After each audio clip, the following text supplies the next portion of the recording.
Araw pala ng linis ko ngayon sa third floor. Tapos ko pag-akyat pa lang, pagod na ako.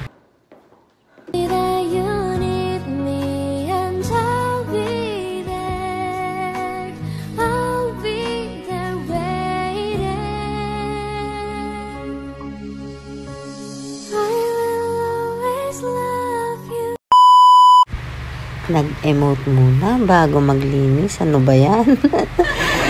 Kailangan lang yung pampalakas ng powers. Andito nga pala ako ngayon sa third floor. Itong schedule ko ngayon for today. Kasi oras ng linis dito sa Paypayan. Alam nyo ba, nakalimitan dito sa Taiwan, ang kanilang paypayan dito, yung dasalan nila ay nasa third floor. Sa malalaking bahay, puro sila nasa third floor. Pero doon sa mga maliliit lang, yung walang mga floor, first floor sila, pero nasa gitna yung paypayan nila. Ganun sila lagi tumingin sa kanilang mga rebulto nila, sa kanilang pinagdadasalan. Kaya yun, nagets ko na bakit lagi nasa third floor. Nung tataka din ako bakit ang taas-taas sa third floor talaga nila dinadala. Yung pala kalimitan pala lahat dito ay puro third floor ang kanilang paypayan. So yun na nga, ito na nga, ang dami ko na nalilinis. So laban lang girl, kailangan yan para sa kauulad ng bansang Pilipino.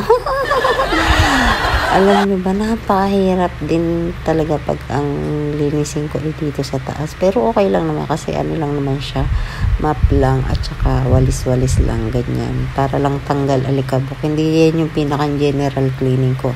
Ang pinaka-general cleaning namin dyan ay pag-araw ng Chinese New Year. Bago mag-Chinese New Year, yun talagang matindihang linisan. Pero ngayon, hindi. Ano lang yan.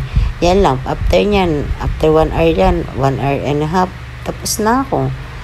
Ano na uli, tambay na uli, dot na din pag may time.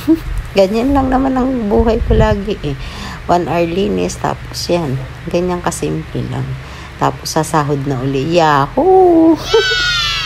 Di ba? Ang sarap lang ng buhay. Sa susunod nga pala, i-reveal ko yung sahod ko para medyo ganaganahan naman din kayong manood ng aking mga videos. Kaya wag nyo naman kakalimutan panood yung mga videos ko. Kasi kahit papano naman, may matututunan pa rin naman kayo. Kahit kakaunting bagay.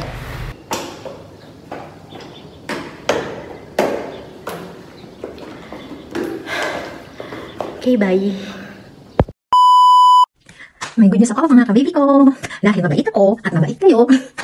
Sa lahat ng magla-like at mag-share ng page ko, tapos sa lahat ng mga mag-share ng mga videos ko, every week may mananalo na 100 pesos through GCash. Iyon ay ilalive natin sa weekend. Tuwing weekend magla-live tayo. Kailangan lahat ng videos ko this weekend na-share na. Then doon ako mamimili. Pag na-share nyo ng these 7 days, na-share nyo lahat ng videos ko, doon ako mamimili kung sino bibigyan ko ng 100 pesos through GCash. Kaya naman, share na, then like.